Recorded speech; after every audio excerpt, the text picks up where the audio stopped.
in the world can solve the inside problem by outside means. The Pietists and many other mystical groups, following in the example of the ancient mystery system, came to the conclusion that each individual must cross the bridge between his own personality and the divine archetype that lies within him.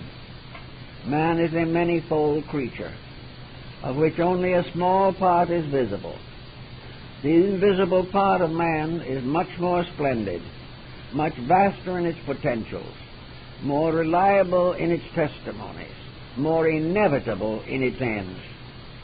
Therefore, this little part, this small end of a composite creature, which we call the human being and the human body, this is forever existing within a mysterious egg of energies, of mysterious spiritual invisible powers, moving, turning, constantly impelling, and constantly nourishing. Part of the invisible does nourish the body. Part of the invisible does nourish the mind and the emotions. But that part which nourishes these things is moved by an eternal principle of truth, and therefore the soul in itself is apart from its manifestations, but may not be recognized by us except through the projections of its own elements into the material constitutions of life. We are therefore living truly, wonderfully within our own spiritual life. We are surrounded and ensouled by a power which in Pilgrim's Progress is referred to as the armor of righteousness. This is in truth our eternal defense. It is the inside that must save the outside. And it is also the outside that must be brought into union with the internal before we can plan an enduring civilization. To find this other part is difficult now because we are completely controlled by luxury and appetite. Our idea of happiness is abundance, not abundance of virtue, but abundance of worldly possessions or opportunities to do as we please. In this wonderful pattern of things, in which if we could only see all of ourselves, the spiritual as well as the material parts, we would be in awe. We would fall on our knees because we would be standing in the presence of that blazing bush which Moses saw. We would see God moving through the tremendous involvement of our structure, more wonderful, more beautiful, more strange to us than even the galaxies we are seeking to explore. And yet to find this, to really achieve this recognition, we must change patterns which prevent the possibility of the true discovery of life. We must realize, as we sit back quietly and nurse alcoholism, or become narcotics addicts, or live on barbiturates, that these things are not the way of life. We must realize that extravagance leading to intemperance is the way of gradual disintegration. Now it is true that that which lies behind this form will not disintegrate. It will be like a mysterious parent that has a wayward child. This inner parent principle, the soul, can look out and mourn over the delinquencies of the body which refuses to be aware of its presence. And as many a mother or father today are concerned over the intemperances of their children, and yet are powerless to change them. So the soul in man is represented in ancient art as a weeping woman, weeping over the sin of the world. This soul power is, however, eternal, inevitable. If by our own carelessness, our own destructiveness, we cast aside the works of this world, if we decrease the energies of our bodies, if we misuse the faculties of our minds, and if we abuse the mysteries of our emotions, we sicken. And we may very probably pass out of this life without ever having achieved the purpose for which we were born. Man was born not to die. He was not created merely to go through a short span of years and then vanish forever. Man was born to grow, and growth is unfoldment. It is ideation from within ourselves. We were born into this world to become better. To the degree that we fail to accept the challenge of being better, we frustrate the purpose of our own existence. Under such conditions, if we have become so set in our ways that it is impossible for us to forgive our enemies, overcome our grievances, or master our appetites, nature in its infinite wisdom brings this material body to an end. We are actually released from conditions we cannot change because of habit. And what we call death is simply the individual shuffling off for a little while, not just the body, but all the habits, attitudes, and policies which have denied the soul its proper manifestation in daily life. But if we can begin to develop the resources that are proper, we will find that the enlightened soul, blazing forth in its glory from within the depths of ourselves, is a kind of star of Bethlehem. It announces the coming of salvation. It announces that the individual is growing to the point where the inner good can become manifest in the outer life. Now, many people have tried, each in his own way, to accomplish some type of release of this inner good. For centuries, ascetics have denied themselves most of the material advantages of living in order to separate their consciousness from bondage to material things. Others have sought in various ways to express their inner convictions through art, through music, through all of the creative expressions. For all of the arts belong to the soul, just as surely as the skills belong to the mind. Art has always been a kind of symbolic instrument of release. It has given us pictures of things unseen. It has given us lessons in moral and character. It has made more beautiful our homes. Beautiful paintings have become windows on walls. Beautiful music brings us closer to the chanting of the cherubim. But all these things have also been reduced. Arts have been profaned. All these skills have been utterly commercialized. As a result, they gradually deteriorate in principle and in spirit. We have lost the validity of our art in many instances because of our own interpretation of the purpose of beauty. We have thought of it as a commodity, when in reality it is a great necessity. To look forward then into the things that are likely to happen in the appreciable future, we see a world that is in the throes of a mystical rebirth. We see the rise of a new asceticism. We behold the individual, first of all, turning against what he calls the establishment. Now, the establishment is simply a term.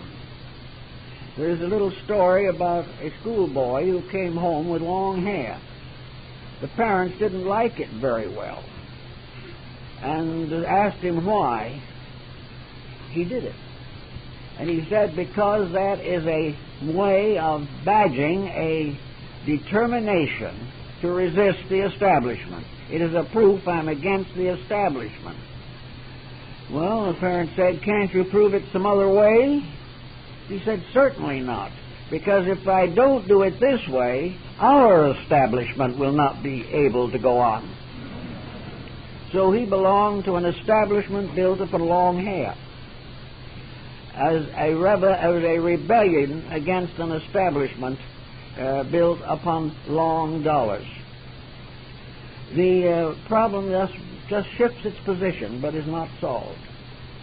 But against the establishment of corruption, we find not really a rebellion against civilization or society, but a rebellion against a restriction upon our right to grow, a situation that makes growth almost impossible for the average young person starting out today. He will face problems that the older generation has never known. He finds the world around him an enemy to that which he might dream of accomplishing if he had the opportunity. He does not want to sink back into the material slough of despond which is binding his ancestors. But actually, what we are saying is that there is gradually arising among us not really a revolt against establishment, but a revolt against the fact that establishment as we know it is materialistic, atheistic, or agnostic at best. We are not any longer able to stand the pressure of mistakes. They are closing in upon us, threatening our civilization, and threatening the possibility of these young people growing up to establish firm and solid homes and raise families in their turn. Our way of life has got to grow, because at the moment the crisis is partly due to the fact that we are outgrowing the way of life that we've been clinging to. We have become aware that what we are doing is not correct, that our ambitions and aspirations are not all legitimate, that we are in constant need of building a world around us that will represent the world within us. And to do this, we must gradually restore what the ancients called the Golden Age as our first line of defense against the age of gold. This realization means that we are growing. It is a good sign. There will be mistakes. Many of these young people will get into desperate troubles because they have no guidances. They have no foundations upon which to build. But one thing is evident. Many of these younger people are desirous of a better way of life than they have ever known. Being inexperienced, having little if anything to guide them, they are making very many mistakes. They are getting into serious difficulties, not because they want to, but because to them the resistance program is simply against conditions rather than being a challenge to the unfoldment of internal resources. Not long ago, Chinese under Mao made what was called the Great Cultural Revolution. This revolution was called by Mao the Great Leap into the Future. It was a disaster. And as we find from our press today, China is gradually trying to recover from the Great Leap into the Future. Why? Because that Great Leap had as its fundamental principle absolute materialism.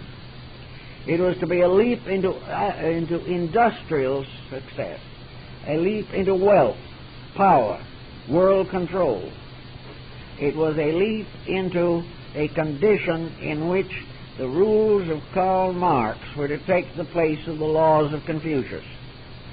But it was a disaster. Mao should have consulted the I Ching and not Das Kapital. He was not able to solidify and unify. He did a great deal of good. He would have done much more if he had not attempted to destroy the way of his own people. Now it is being restored. The profits of China are coming back into estimation because there is no remedy for world conditions except the restoration of religiously oriented idealism. Even Napoleon, who was not what might be termed especially devout, said that there was no nation can be ruled without religion. No nation can be governed without religion. No nation can grow without religion. This must be the link, the only link that we generally recognize between the material and the spiritual. It is the one power which causes us or strengthens us to suffer for principles. It is the only power that we know that can cause us to renounce temporal advantages in order to achieve the salvation of the species. So we have this realization that coming up today, our young people who, when experience strengthens and deepens their lives, may accomplish what we have failed to accomplish, namely the restoration of an internal life, the recognition that we must have faith in the infinite, or the finite will fail. So it is with each of us now, regardless of our years. In the terms of the universe, we may all be considered very, very old, and we can also be considered merely emerging from infancy. It depends upon the perspective. One thing is certain, we all need a lot more growth. We all need a lot more insight into the realities and purposes of our own existence. The rising tide of religion will increase. There is no doubt in the world that every day of emergency is causing many people to think for the first time in their lives. And their thoughts will not be entirely upon the society around them, because there is nothing to be found there that solves anything for them. This thoughtfulness will turn gradually to the correction of causes. It will point out the endless tragedy of discords. It will tell us that no matter who wins the revolution, there will be another revolution. The only answer for the thoughtful person is to find solution, and he can only find solution by discovering the fact of the necessity of obeying the universal archetype. We must live as we were intended to live or suffer. Millions of people are coming to this conclusion. More will as time goes on. Each of us will have to come in fullness of time to the realization that we are here to obey and flourish under a great dispensation of benevolence. We are here because of the endless benevolence of deity. We are here because the creating power, in its own inevitable manner, determined the salvation of all that lives, and then prepared the mechanism which made this salvation inevitable. This inevitability of the way of salvation is a disappointment to a great many people who really do not want to be saved. They would prefer to follow the materialistic point of view that when they're dead, they're very dead, and that's the end of it. Materialism, therefore, not only is inadequate, but it gives the individual a non-valid excuse for remaining as he is. It remains for him, therefore, to eat, drink, and be merry, for tomorrow he is dead. But what we realize is that when we eat, drink, and be merry, we only get rid of the body, but we are still alive to face the consequences of our own actions. Most people are not oriented to this concept, however. Having come to a realization that we are here to survive, we then can approach the whole problem of life with a greater optimism. We are becoming a world of neurotics, frightened, disappointed, and disillusioned.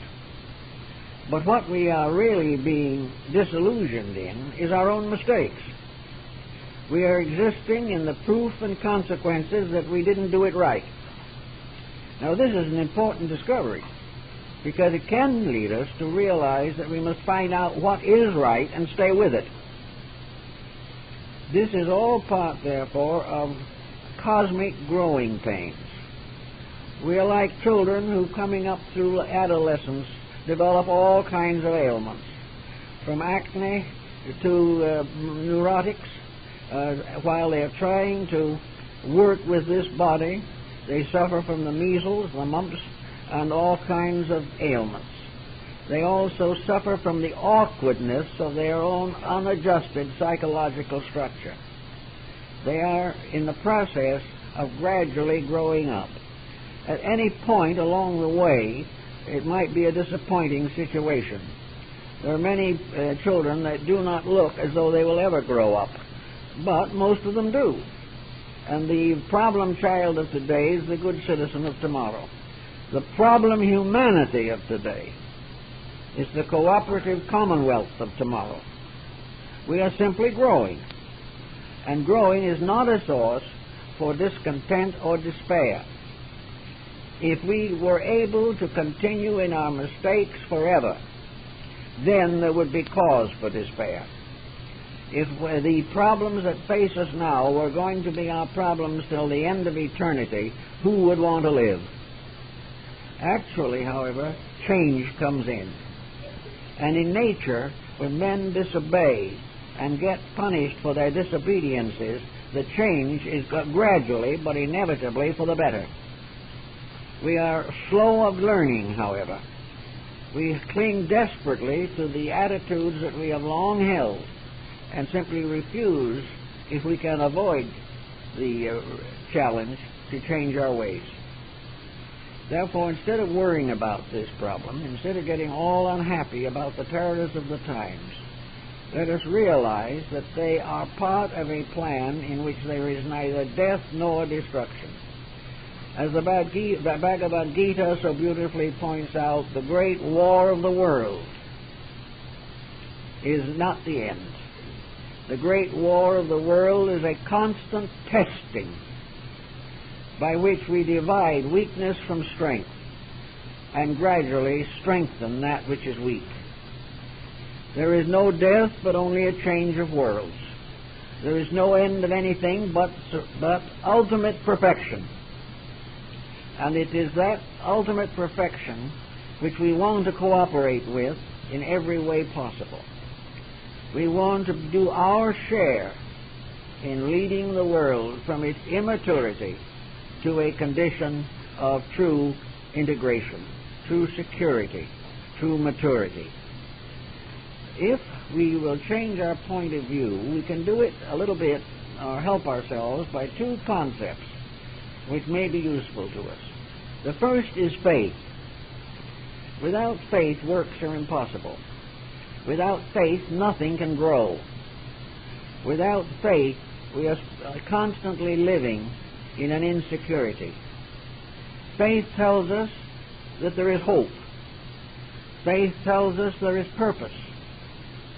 Faith tells us that all of our weaknesses will ultimately be brought into enlightenment.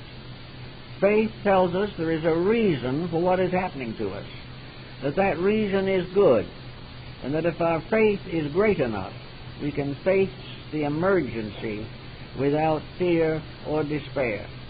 Therefore, faith is probably one of the strongest forces in our lives today. The second great power that we need to understand these principles is the willingness to accept. We must find in faith the strength necessary for the acceptance of things as they are. Faith must show us that we must suffer things to be so now, because we have caused them. Faith, coming along with the recognition of the need and the desperate purpose of the plan in which we live, makes a great difference in our point of view. Faith creates acceptance. Acceptance, studied and meditated upon by the mind and the heart, strengthens faith. The redemption of the world begins with a single step. The first step the individual takes in trying to grow must be taken on faith alone. He steps into an unknown world of causes, leaving behind him a smug little world of contentions and discords. The first step toward reality must be inspired by faith. It must be strengthened and skilled by the acceptances of those situations which are necessary to growth. If then we start in with faith and we are willing to assume that what is happening is the greater good, that out of all emergencies come greatness and wonder. Out of the dark earth comes the flower. Out of the mistakes we have made comes the fulfillment of our destiny. Therefore, we must have this faith stronger than fretting, fearing, and doubting. We must try to look out upon life and become aware of the good that is there. To be able to estimate that which is real is more important than to fall under the hypnosis of that which is unreal. Everywhere, if we look with faith, we will find grounds for faith. If we look with fear, we will find grounds for fear. If we look and study with acceptances, we will find that these things accept things of value. If we do not accept and reject that which is next, we lock ourselves further into our own disaster. So people who are wandering around now, trying to find a place to go where they'll survive an earthquake, worried to death about their stocks and bonds, miserable over the conflicts in their families, and overly concerned with the conflicts of nations, these persons must recognize that their foundation that is enduring will be that to see through all of these disasters a purpose that must be fulfilled, a purpose that must be met, and that actually to have our attention focused upon these needs is the greatest good that can happen to us, much more valuable than sitting quietly and watching some impossible television performance. We can accept what we do not like. Discipline. The discipline of the infinite over the finite. The defense of principles which is forever interfering with our pleasures and our luxuries. But if we can really begin to see the plan, fear will go. There is nothing to be afraid of in this world. The only things that we should be regretting are the things we do badly. We have sometimes good cause for regret, but no cause for terror. We may feel the insecurity of our material situation means the end of us, but in reality it means the beginning of us. For we never know truly how much we are worth until we lose most of what we have. Then we measure the person by what he is, and he never was to be measured by any other rule. Any other estimation of him is fallacy. The individual is what he is and must be measured on that, and not by his worldly goods, his public office, or his private influence. So when we begin to think in this way, we don't have to be so worried anymore. We will be where we ought to be. We will come when we are supposed to and go when we're supposed to. Not because of fatal necessity, not because there is some despotism that is controlling these things, but rather that in the path of growth, we come and go as growth requires. And after all, the end is the important thing. Ultimately, we must live with ourselves in the great eternity which we call life. And to prepare for this is far more important than any other task we can undertake. So let's think in terms now of not worrying, not fearing. We may have the deepest sympathy for affliction. We may have the deepest realization that conditions are not right. We may regret all of the fallacies and falsenesses which are surrounding us. But we must also realize that they are part of a divine handwriting on the wall, that they are telling us what we must learn. And because we have not been very good students, we are forced to learn the hard way. That is what it really amounts to. But learn we will. There is no way in which the human being can ultimately escape his own perfection. He wishes it was closer, and he would like it to bring more worldly opportunities. This cannot be guaranteed. But it will be the purpose for which he was fashioned in the beginning, the reason why the spark of his own soul was cast off of the wheels of space. It was created for a destiny, and its destiny must be as great as the power that fashioned it. We therefore do not need to be insecure. All we need to do is to make every possible effort to rectify our own conduct, to live in the light of inner understanding, to share it with those who wish it, to set the example of what is best by living it ourselves, and then with a gentle, quiet faith accept what heaven bestows. This was the beginning of Chinese philosophy. Heaven bestows, man receives. Therefore, the superior governs the inferior to the end. The superior is infinite good. Therefore, evil cannot prevail. In the next few years, we may have some difficult times. We may find reverses that will hurt us. But we will also probably find that out of the common problem will come the recognition of the common need. I remember not too long ago being involved in a problem involving a local disaster. A number of families that had previously lived together were subject to what appeared to be an act of providence. Their homes were destroyed, their lives were threatened, some passed on. It was a very serious episode. But within 24 hours, humanity moved in. People they had never spoken to came with help. Those who were near and distant were solicitous. They opened their homes to the homeless. They fed the hungry.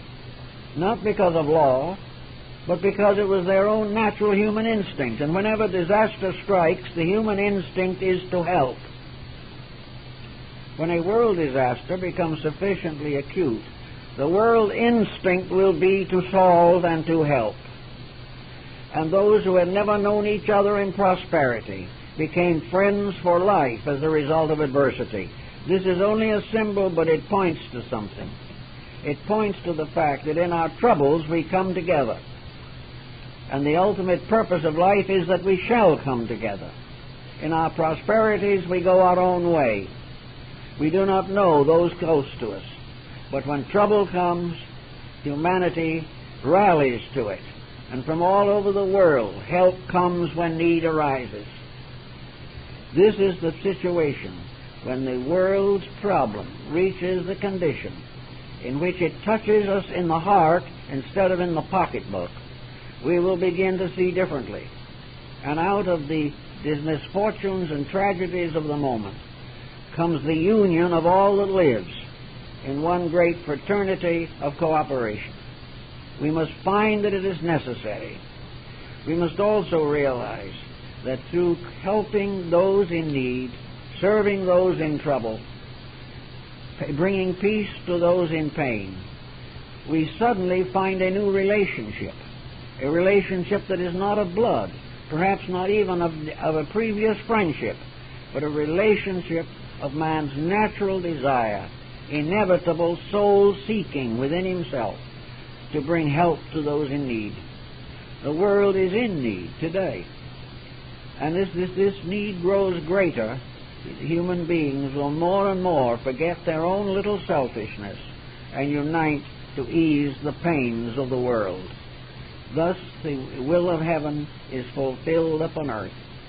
Thus the eternal shows its victory over the temporal. And thus the soul, which is forever solicitous, gains dominion over the mind, which is so often self-centered. So in these changes that come, be of good cheer. Do not become fearful. Remember that the promise of the Messianic dispensation remains, that we were created to be eternally enlightened, and that there has descended into us, in this symbolic meaning, the great soul of life, the only begotten of the Father, and that this soul, moving within us, is the secret of our salvation, and that nothing can prevent that soul from its ultimate victory over the self-centeredness of the human being. We can help to make that victory a little quicker. We can help to bring more of that soul out of ourselves through our conduct, our dedications, and our human instincts. It will come, and when that time does come, we will then have the celebration of the sunrise of a new world, a new age, a new way of life, a way of life in which we live in rather simple relationship with each other, not in material luxuries, but not in poverty, not in having all we want, but wanting only that which is best. And each of us, regardless of the day, this day, any other day, all days, can go on fully convinced and perfectly secure in the realization that that which is our own will come to us, and the soul within us, in its victory over the ignorance or perversity of the outer world, can bring us in the end to that which is promised, that those who believe in reality, believe in truth, believe in the power of salvation from within ourselves, though they pass through great tragedy, will come to the great realization, the great fulfillment, and will dwell in the house of the Lord forever. This type of thinking is, I think, appropriate. So do not continue to fear. Have a natural faith in the law. Have love and fraternity for each other in all of your problems. And accept in the spirit of childhood, accepting the wisdom of a great parent, the lessons of life with peace, understanding, and not only respect, but admiration. If we can achieve this type of thinking, we can meet the future without fear. Well, friends, that's the morning. I'd like to make a couple of announcements at this point.